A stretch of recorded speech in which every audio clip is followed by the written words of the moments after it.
안녕하십니까. 오늘은 반도체와 이란 전쟁을 중심으로 방송을 진행했습니다. JP모건에서 반도체 레버리지 경고를 했습니다. 호르무즈 떠나는 미국 함정, 허풍 민간시설 공격, 그리고 실패해서 확실한 패배로 이런 제목으로 시작했습니다. 먼저 한국에서 지금 김용병 정책실장이 ETF, 레버리지 ETF를 만드는데 이제 적극적으로 기여했다. 한국 주식을 퍼올리기 위해서 이것 때문에 좀 야단입니다. 특히 반도체 관련돼서 대한민국은 삼성전자 이제 하이닉스가 이 전체 이제 지수에서 차지하는 비중이 높기 때문에 지수 관련된 레버리지 ETF 이것도 다이렉트로 이제 반도체 주식과 연결되고 또 반도체 자체에 대한 레버리지 투자가 있죠. 자본주의 사회에서 레버리지는 피할 수가 없습니다. 집을 살 때 미국 같은 경우 한 5% 10% 내고 다운페이하고 그 다음에 90% 레버리지 받고 집값 오르면 돈 벌고 이것과 똑같은 이치죠. 자, 그러나 주식은 이제 집이랑 비교가 되지 않는 엄청난 변동성을 가지고 있습니다.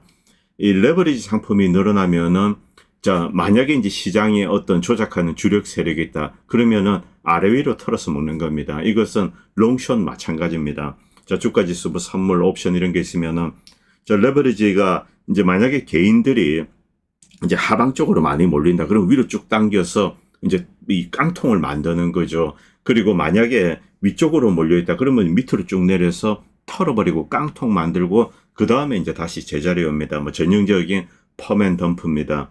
이런 방식으로 이제 개인들의 계좌 이걸 싹 들어가는 거죠. 이 레버리지는 만악의 이 어머니입니다. 월스트리트2에도 이제 영화에도 나오지만은 leverage is the mother of all evil. 모든 악의 어머니다, 근원이다. 이런 이야기가 있습니다. 월가의 대표적인 이 근원이죠. 그러나 이 레버리지를 이용한 투자 자체 이것이 고수익을 안겨다 주고 이런 것은 부정을 할 수가 없습니다. 이 정부가 이런 것을 조장을 했다면 사실은 좀 문제가 있습니다. 왜냐하면 시장 스스로 이걸 만들고 또 이런 이제 레버리지 투자를 원하는 개인들이 있죠. 고객들이 있기 때문에 또 이런 상품이 먹히는 겁니다. 자본주의 사회에서 이제 이것 가지고 도덕적으로 이게 옳다 그러다 이런 거 평가하기는 좀 무리가 있습니다만 정부는 이런 것을 주도를 해서는 안 됩니다. 그리고 이것을 허용하도록 영향력을 행사해서도 안 되죠. 이 JP모건에서 이 반도체 주식과 관련돼서 계속 경고를 했습니다. 지난달부터 해왔습니다. 역시 이제 지난달부터 이렇게 좀 하락했는데 하이닉스나 삼성전자 이런 고점 대부 이제 제법 빠졌습니다. 어떻게 될 것인가? 이 레버리지가 완전히 깡통이 나야지 그 다음에 이제 좀 반등을 할 것으로 생각됩니다. 원래 이 레버리지 투자가 늘어나면은 이제 시장에 이제 이 주도 세력들은 이제 아래로 당겨서 상방 쪽으로 베팅한 애들 털어버리고 그 다음에 이제 다시 제자리에 갖다 놓고 그리고 하방 쪽으로 베팅한 사람이 늘었다고 하면 위로 당겨버리는 거죠.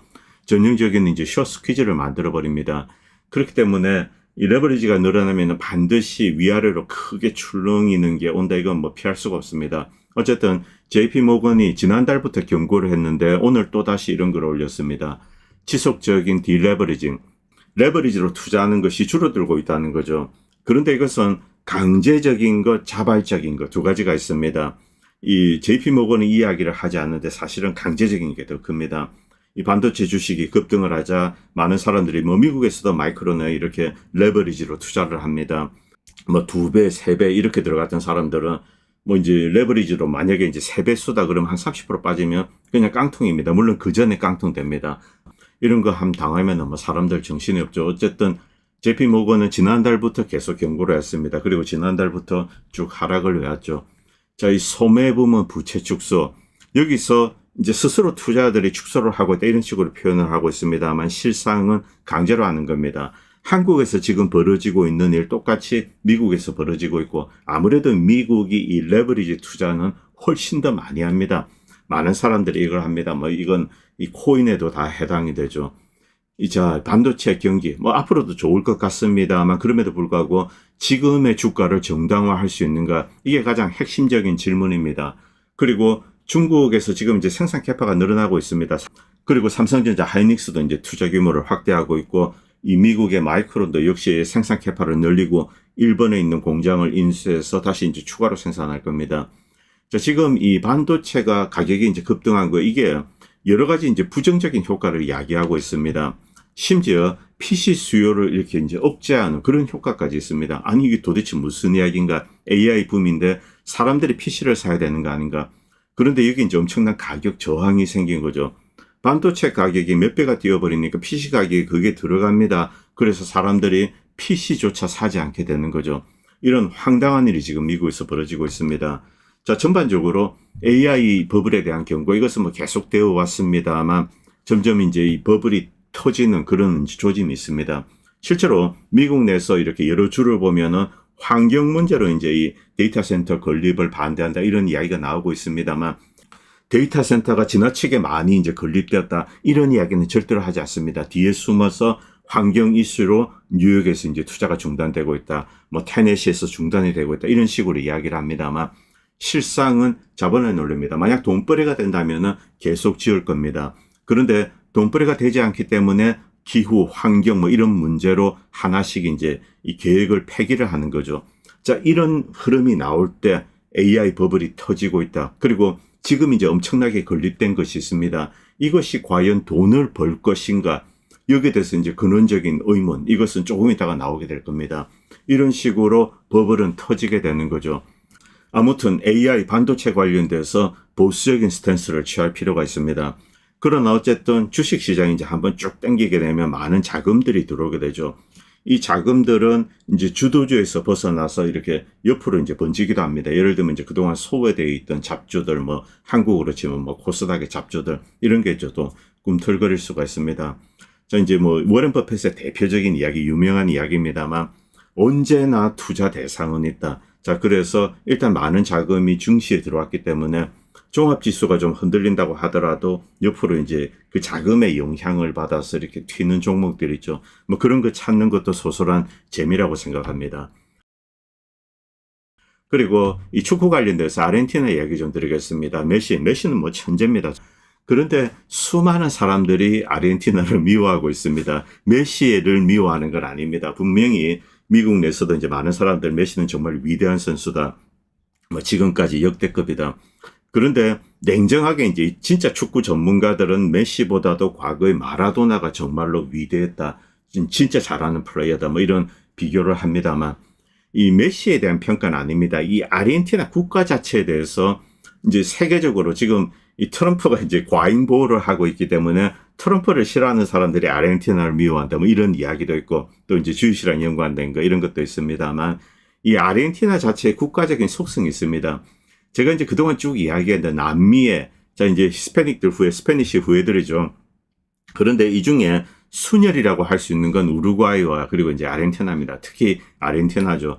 아르헨티나는 인종차별 정책을 계속 취해왔습니다. 그래서 이제 나치 파시스트 잔당들이 또 도망도 오고 아르헨티나는 이제 소수민족들 그리고 여기에 원래 흑인 노예들이 있었습니다. 이들을 전쟁터에 보내서 죽여버리고 이런 식의 이제 끔찍한 짓을 저질렀죠. 이 아르헨티나의 기본적인 태도는 우리는 순수 백인 국가야. 자, 그런데 주변을 보면은 너희들은 가짜 백인이야. 절반의 백인이야. 아니면 4분의 1 백인이야. 이런 식으로 조롱을 합니다. 그래서 전통적으로 이 중남미 남미 국가들은 아르헨티나를 극도로 미워합니다. 그런데 이게 원주민의 입장에서 아르헨티나를 인종차별 국가로 미워하는 게 아니라 우리를 4분의 1 백인, 2분의 1 백인 이런 식으로 부른다. 이걸 용납할 수 없다. 우리도 순수 유러피안 백인이다. 이런 이야기를 하고 있는 겁니다. 이 주변의 또라이 같은 놈들이. 우리 입장에서는 좀 거지 같은 나라들인데 웃기고 있는 거죠. 자, 이 콜롬비아, 뭐 칠레 이런 나라들입니다. 이 원주민이 많은 나라 이제 베네수엘라 그리고 볼리비아, 페루 이쪽은 또 내부에서 이제 스페니시 귀족과 원주민 세력이 충돌하는데 이 자기를 원주민의 피와 섞인 사람으로 부른다. 이게 이제 불쾌하게 생각하는 거죠. 그래서 모두 이 아르헨티나를 미워합니다. 어떻게 보면은 정말 웃기지도 않습니다.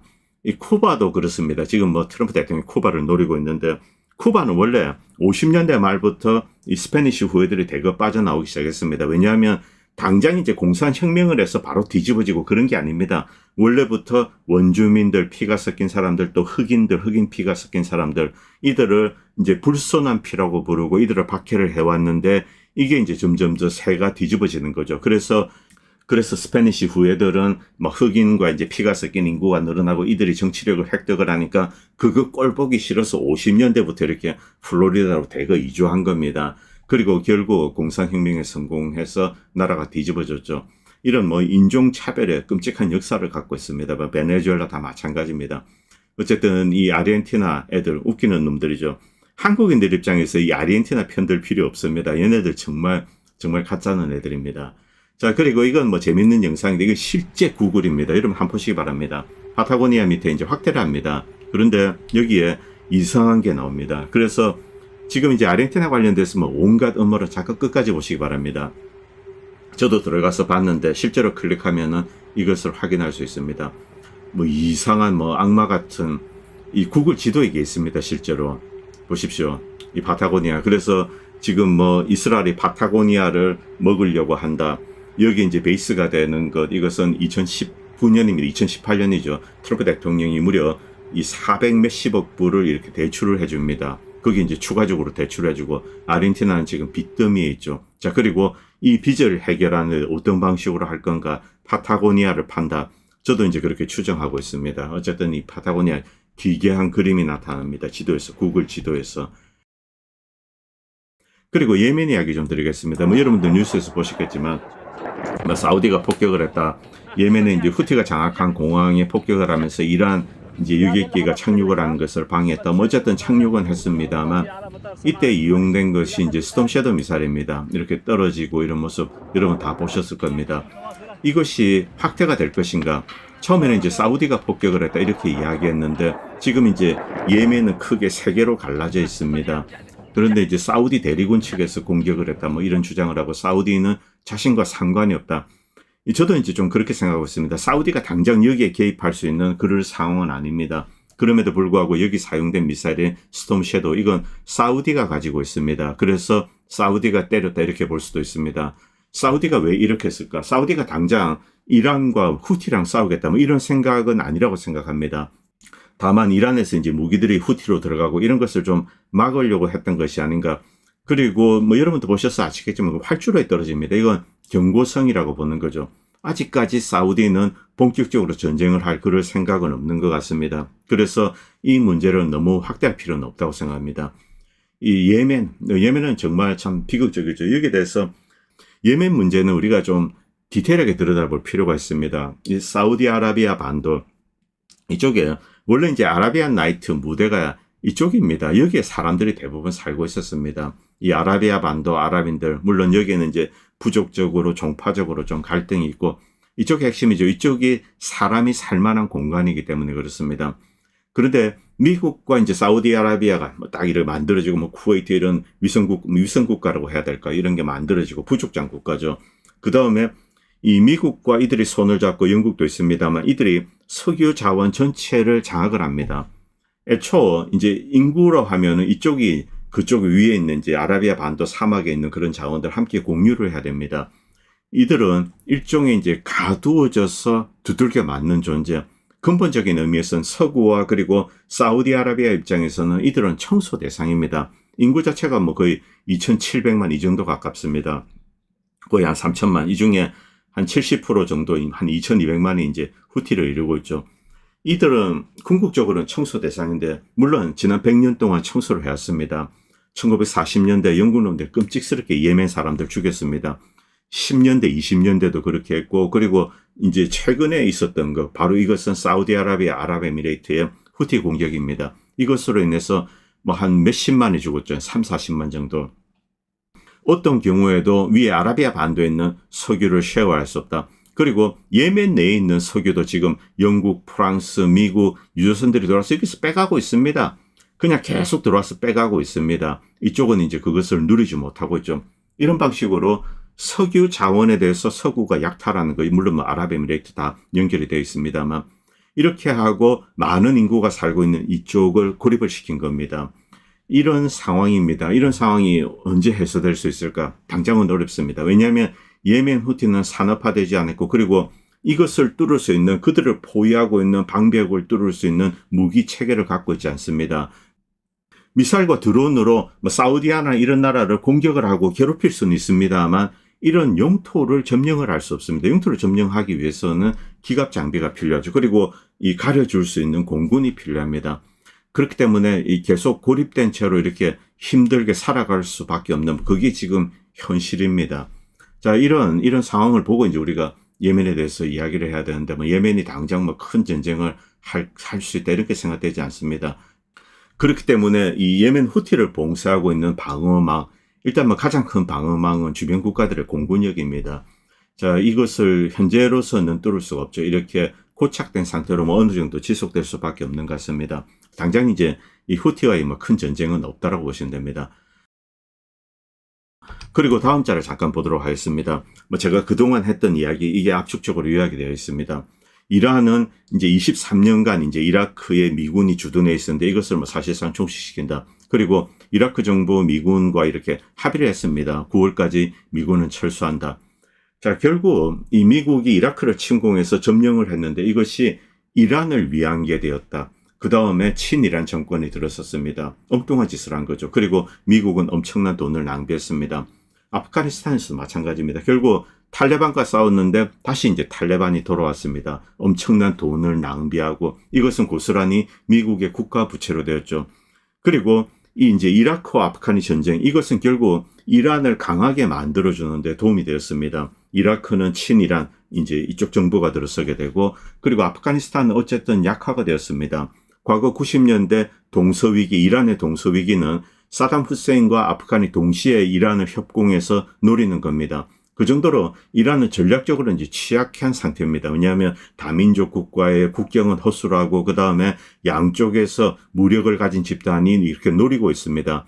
이 문제를 해결해 준 나라가 사실은 미국이죠. 그렇기 때문에 미국과 이란은 친해질 가능성이 높았는데 엉뚱하게 이렇게 되었습니다.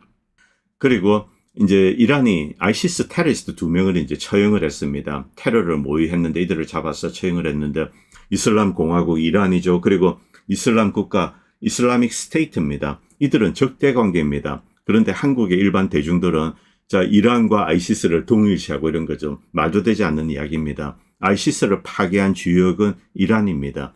자, 이런 역학관계, 이런 것을 실제 이제 미국인도 잘 모릅니다. 그래서 이런 사람이 이제 이런 글을 올렸는데, 이 아이시스와 이란, 이들에게 사실은 가장 강한 이제 이 대척점이죠. 그래서 아이시스를 괴멸하는데 이란이 주요 역할을 했습니다.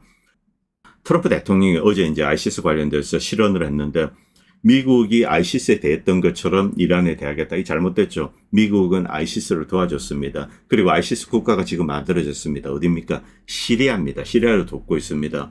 그런데 미국이 아이시스 했던 것처럼 이란에 하겠다. 그건 뭐 이란을 돕겠다는 이야기나 바로 이런 실언이죠. 그리고 아랍에미레이트 뭐 중국제 이렇게 드론이 와서 폭격을 했다 뭐 이런 이야기 있는데 가능하다고 생각됩니다. 왜냐하면 아랍에미레이트도 어쨌든 이 이란의 공격을 받았기 때문에 보복을 할 수 있는 그럴 권리를 가지고 있죠. 자, 그러나 이런 것으로 호르무즈를 뚫을 수 없습니다. 그리고 사우디 이제 팔루안 왕세자죠. 외무장관을 겸하고 있습니다. 이 사우디아라비아가 극적으로 이제 외교 정책을 바꿀 것인가? 글쎄요, 아직까지 미국과 사우디아라비아가 해진다, 이건 불가능합니다. 왜냐하면은 사우디에 있는 엄청난 이제 오일 인프라, 원유 인프라, 여기에 상당한 지분을 미국이 가지고 있고, 그래서 텍산 아라비아 이런 식으로 부르는 겁니다.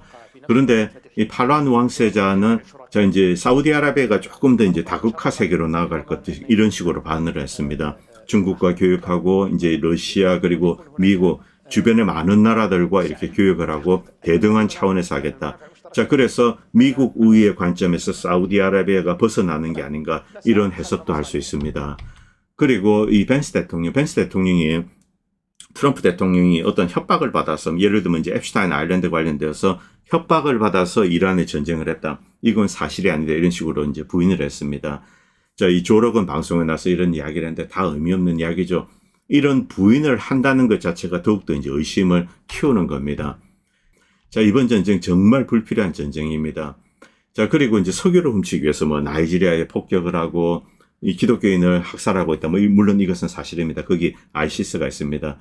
그리고 베네수엘라 석유를 훔치려고 했고, 그런데 지진이 터졌습니다. 이게 지금 이 베네수엘라의 복합적인 문제를 이야기하고 있는데, 우리가 언뜻 봐서는 지진이 났기 때문에 야 이제 이 정권은 무너지고 새로운 정권이 들어설 거다 이렇게 생각을 하는데, 주민들 입장에서는 이제 지진을 나서 큰 피해가 입었습니다.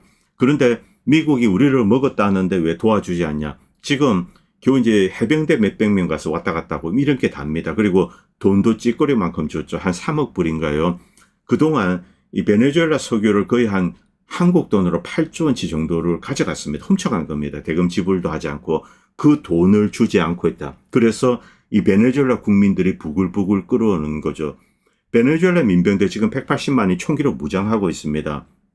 마두로가 나오기 전에 한 일 중에 이제 미국이 온전히 침공할 수 없도록 만드는데 결정적인 역할을 한 겁니다. 민병대들이 무장을 하고 있죠. 그래서 베네수엘라가 석유가 미국으로 제대로 올 수 있을까? 여기에 대한 큰 의문표가 달렸습니다. 지금 뭐 베네수엘라 부글부글 끓어오르고 있습니다. 그리고 미국은 이라크 석유가 필요한데 지금 이제 뭐 바스라까지 마비된 상태죠. 자, 더욱더 이제 심각한 상황입니다.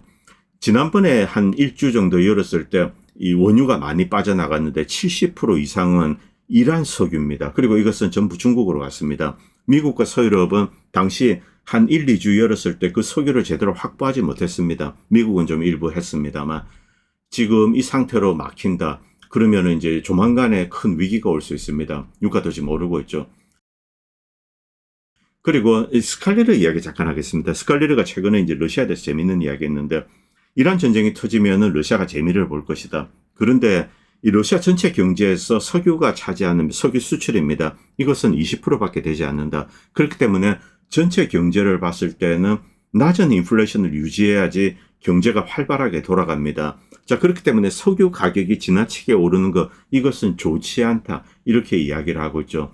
러시아의 산업 경제가 다변화되어 있다. 이 사실에 대해서 이제 우리가 좀 망각을 하고 있습니다. 80% 정도는 비석유 관련된 겁니다. 이건 다이렉트로 미국에도 적용이 됩니다. 미국에서 이 석유 수출이나 이런 게 전체적으로 차지하는 비중이 10몇 퍼센트 정도밖에 되지 않습니다. 미국의 대부분의 산업들은 유가에 이렇게 흔들리게 되죠. 기름값이 오르면은 흔들리는 산업들 태반입니다. 농업도 그렇죠. 다른 업체도 마찬가지입니다. 지금 미국 석유 전쟁 전보다 분명히 휘발유 가격 기준입니다만 한 50% 올랐습니다. 더 이상 떨어지지 않고 있습니다. 이것은 인플레이션의 엄청난 압력으로 작용하고 있습니다. 유가가 낮게 유지되는 것, 이것이 미국에도 좋고 러시아에도 좋고 유럽에도 좋고 한국에도 좋고 그렇다는 거죠. 그런데 미국은 점점 더 이제 이렇게 미궁 속으로 빠져들어가고 있습니다. 그리고 트럼프 대통령은 이란에 대해서 이제 계속 이 공갈 협박을 좀 강화를 하고 있습니다. 그러자 이제 이란 역시 만약에 이제 더 이상 이렇게 인프라에 대한 공격이 이제 진행된다 그러면 이제 이쪽 지역에 있는 인프라는 다 깨버리겠다. 이란은 그럴 역량을 가지고 있습니다. 이 드론이나 탄도미사일을 이용해서 사우디아라비아 유전지대 그리고 뭐 다른 어떤 첨단 업체들 이제 아랍에미레이트에 있는 뭐 구글 데이터 센터 이런 것을 타격할 수 있죠. 아직까지 안 하는 이유는 이 전쟁 배상금을 제대로 받기 위한 겁니다. 만약 이란 역시 이제 보복으로 이런 데 공격을 하게 된다. 그러면 사우디에 이제 돈을 버는 수입원이 끊어지게 되죠. 이것은 이란의 전쟁 배상을 할 수가 없게 됩니다. 이렇게 되면은. 그래서 이제 이런 공격은 자제를 해왔는데 미국 보고 이제 더 이상 하지 마라. 이건 다이렉트로 이제 미국에 대한 어떤 인프라일 수도. 왜냐하면 미국이 엄청난 지분이 사우디아라비아에 있고 아랍에미레이트에 있고 그렇습니다. 자, 그래서 상호간에 이제 보복 공격을 자제를 하자. 이게 이제 이란의 메시지인데 미국은 계속 찌르고 있습니다. 그러나 아직까지 대규모의 어떤 인프라에 대한 공격, 그것은 있지 않았습니다. 이 영상들 지금 트위터 이런 데 올라오고 있는데 과거의 영상 이런 게 좀 이제 계속 반복되고 이런 게 있습니다. 그리고 이란의 이제 혁명수비대도 이런 이야기를 한 적이 있습니다. 실질적으로 이제 군사적인 피해는 작년에 있었던 이스라엘의 이제 12일 전쟁, 이게 더 컸다는 거죠. 왜냐하면 기습을 당했는데 그 이전에는 이런 형태의 공격이 있으려고는 사실 이제 이란이 생각을 하지 못했고 대처를 제대로 못했습니다. 그런데 1년 동안 방어 시스템을 잘 갖추고 준비를 했죠. 그래서 이번에 이제 미국의 공격, 이것은 실질적으로 이란의 군사적인 시설에 대한 피해, 이것은 미미했다는 겁니다. 오히려 작년에 이제 이스라엘과 전쟁 때 입은 10일간의 전쟁 때 입은 군사시설 피해, 이게 더 컸다는 거죠. 이번은 괜찮다는 거죠. 그래서 미국은 민간 인프라에 대한 공세를 강화하고 있습니다. 그리고 트럼프 대통령이 핵무기를 쓸 것인가? 저는 한 번은 시도할 가능성이 높다고 생각합니다. 핵시설에 대해서. 아직까지 여기에 대해서 핵무기를 이용했다 그런 증거는 없습니다. 어디에도 없습니다. 그런데 한 번은 해보지 않을까. 특히 나탄스. 그래서 미국에서도 이 이야기가 나오고 있습니다. 한 번은 때려봤는데 안 되면 그때 그 다음에 이제 포기할 수 있죠. 그리고 이것은 이란에 대해서 어떤 심리적인 압박 요인으로 작용할 수 있습니다. 한 번 전술 핵무기 쓰지 않을까 뭐 그런 이야기 좀 나오고 있습니다. 그리고 이 트럼프 대통령이 이 이야기도 했습니다. 이 이란이 핵무기를 만들고 있지 않다. 이것을 트럼프 대통령이 어제 시인했습니다. 팍스TV와 인터뷰에서. 자, 이것이 사실은 이제 미국 사람들을 막 크게 좀 자극을 했습니다. 왜냐하면 이란 전쟁을 할 때 이란의 핵무기 개발을 막겠다. 자, 이걸 꺼내들었습니다. 그런데 트럼프가 직접 그들은 핵무기를 개발하고 있지 않다. 결국 조 켄트 그리고 미국의 수많은 정보기관들이 공통으로 했던 이야기. 이란은 핵무기를 개발하고 있지 않습니다. 그 증거 없습니다. 이렇게 이야기했는데 트럼프는 전쟁을 시작했습니다. 바로 이게 무너져 버린 거죠. 조 켄트 설명과 일치한다는 겁니다. 결국 네타냐후가 아야톨라 하메네이를 제거한다. 자, 이 기회가 있습니다. 트럼프가 이제 제거했습니다. 그리고 이란 정권이 무너지고 친미 정권이 들었을 거다. 이런 환상에 빠졌던 거죠. 이것 때문에 전쟁을 시작했는데 미국이 결국 이쪽 여기까지 이제 끌려 들어온 겁니다. 그리고 이 영상, 이건 남이브 이제 초등학교 폭격 관련된 겁니다. 자, 이 미국은 아직까지 책임을 인정하고 있지 않습니다. 어린 여학생 168명을 해쳤습니다. 그런데 트럼프 대통령은 이 영상은 야, 너희들 지금 AI로 조작된 그 영상 가지고 와서 내한테 이야기하는 거 아니야. 이런 식으로 이야기하죠. 결국 트럼프 대통령은 이 남이브 초등학교 학생들 학살 여기에 대해서 책임을 인정하고 있지 않습니다.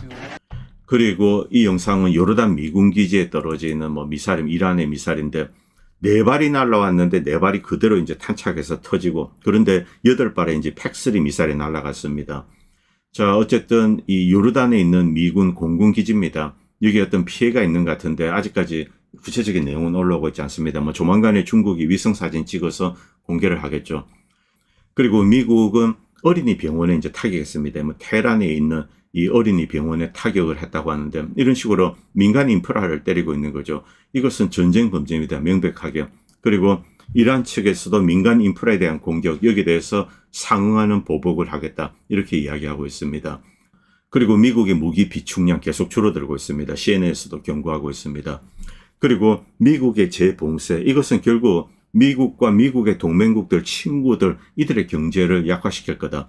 비료, 헬륨, 황, 이런 게 나오는 걸 막고 있는 거죠. 그리고 인프라 같은 거, 예를 들면 교통 인프라 이런 것은 때려도 얼마 전에 이제 미국 며칠 전입니다. 파괴한 도로인데 이 중국과 연결하는 도로죠. 근데 금세 복구했습니다. 도로가 아니라 참 철도. 자, 이 철도를 깼는데 금세 복구를 했습니다. 이런 거는 금세 복구합니다. 그렇기 때문에 이 이란 경제에 전 큰 나라입니다. 그리고 복원력을 가지고 있습니다. 흡수력이 있는 거죠. 그런데 미국은 이런 전략적인 뎁스를 이쪽 지역에 갖고 있지 않습니다. 그렇기 때문에 장기전이 되어서는 미국에 전적으로 불리할 수밖에 없습니다. 그리고 이제 마이크 존스 미국 하원 의장입니다. 3,500억 달러를 요청을 했습니다. 추가적으로 예산을 잡아달라. 결국 이란과의 전쟁을 위한 겁니다. 그런데 여기에 이제 민주당은 반대하고 있는데 통과될 가능성이 있다고 생각합니다. 그런데 이제 마이크 존스 하원 의장은 이 공산주의자들과 싸우기 위해서 3,500억 달러가 필요하다. 지금 이 공산주의 국가로 남아있는 거, 쿠바 정도인데, 갑자기 이제 전 세계에 그냥 공산주의자 이렇게 붙이는 거죠. 이란에 대해서 이게 가능한가? 이란은 세계 최강의 극악의 반공 국가입니다. 공산주의자들을 무자비하게 때려잡은 나라, 대표적인 나라가 이란입니다. 그리고 이 워전에서 올라온 기사입니다. 미국 함정들이 돌아오고 있습니다. 제가 한두 달 전에도 말씀드렸지만, 더 이상 있을 수 있는 그런 상황이 아닌 함정들이 다수입니다. 지금 이제 새로운 항모가 갔는데 결국 교체되고 한 척만 당모가 났는데, 그런데 후속으로 갈 수 있는가? 이게 없다는 거죠. 특히 여기서 중요한 거 트리폴리입니다. 트리폴리 이 강습 상륙함입니다. 이게 해병대원들인데 해병대원들이 여기 타고 있나 그 모르겠습니다. 만약에 있다면은 지상전을 준비하는데 그런 것 같지 않습니다. 해병대원도 함께 돌아오는 것 같습니다. 이것은 전쟁 초기에 이렇게 간 겁니다. 트리폴리. 추가로 이제 박스가 갔습니다. 결국 교체를 한 거죠. 이 뜻은 상륙기동대, 충분한 상륙기동대가 여기 남아있지 않다. 미국이 지상전을 당장 할 것 같지 않다는 이야기입니다. 이란인들은 이 소식에 실망할 거다. 왜냐하면 이란인들은 기다리고 있습니다. 지상군이 들어와야지 실질적인 피해를 입힐 수가 있습니다. 이란은 그걸 기다렸는데 들어오지 않아서 실망했을 거다. 이렇게 이제 윌 슈라이버는 비꼬고 있습니다. 자, 여기 있는 함정들 결국 순차적으로 돌아오고 일부는 교체될 수 있습니다만 충분치가 않다는 거죠. 항모를 보호하는 데 대부분 집중이 되고, 그런데 이 항모 전단이 무엇을 할 수 있는가? 결국 잠수함이나 구축함에서 쏘는 이 토마호크 미사일, 그게 다라는 겁니다. 그리고 러시아 잠수함을 이렇게 이제 좀 경계하고 밀어낸다. 그런 측면밖에 없습니다. 이란은 해안선을 따라서 이제 파키스탄 이쪽 해안선을 따라서 계속 작은 유조선을 보내고 있습니다. 중국 쪽으로 이제 석유를 실어나는 거죠. 인도 쪽으로. 그렇기 때문에 아라비아해에 대한 봉쇄 이것도 원활하지 않다는 겁니다. 결과적으로 이 미국의 함정들 축소되고 해병대원들 돌아오고 이런 식으로 시간이 지나면서 여기 있는 전력을 축소될 수밖에 없고 또 이제 요르단 이런 데는 또 이제 두들겨 맞게 되고 이런 상황입니다. 결론적으로 이 전쟁 빨리 끝내면 끝낼수록 미국이 유리한 겁니다. 왜냐하면 미국이 이길 수가 없기 때문에 그렇습니다. 처음에는 실패로 부를 수 있습니다. 그런데 지속하게 되면은 패배, 더 완벽한 패배로 이어지게 되는 거죠. 빨리 털고 나오고 이란에 대해서 미국은 다른 옵션이 없습니다. 과거에 이 베트남에 대해서도 그렇게 했어야 됩니다. 이란과 친해져서 이란과의 관계를 해결하는 것, 이란과 관련된 문제를 해결하는 것, 이것이 미국에게는 가장 손쉽고 돈이 적게 들고 궁극적으로 미국의 국익이 되는 거죠. 그런데 베트남에 대해서 과거 그렇게 하지 못했습니다. 기본적으로 엄청난 이제 인종 우월적인 의식을 가지고 거기 살고 있는 사람들, 라오스, 캄보디아, 베트남인들 그냥 벌레로 본 거죠. 버그로. 그 다음에 그들을 살해를 했습니다. 자, 이제 거기에 미국이 비집고 들어갈 틈이 없어져 버린 거죠. 이 인도 차이나 반도 전략적으로 얼마나 중요한 곳입니까? 이곳을 미국은 사실 영구적으로 상실한 겁니다. 물론 뭐 태국은 남아 있습니다만 이 베트남이 뭐 친미 국가가 되고 그럴 가능성은 없죠. 뭐 중국 때문에 베트남이 미국을 이용은 할 수 있습니다만 친미로는 돌아오지 않습니다. 이런 식으로 영구적으로 베트남, 인도 차이나 반도를 상실하게 되는 거죠. 그것과 똑같은 일이 이란 지역에서 일어날 필요는 없다고 생각합니다. 과거 베트남에서 이랬던 끔찍한 참상, 그것은 아직까지는 이란에서는 뭐 그것과는 비교가 되지 않죠. 그런 일은 없었습니다. 그래서 뭐 기회는 조금 남아있다고 생각됩니다. 오늘 방송은 여기까지 하겠습니다. 감사합니다. 본 채널은 시청자님들의 후원으로 유지됩니다. 여러분의 도움은 작은 미디어에 큰 도움이 됩니다. 감사합니다.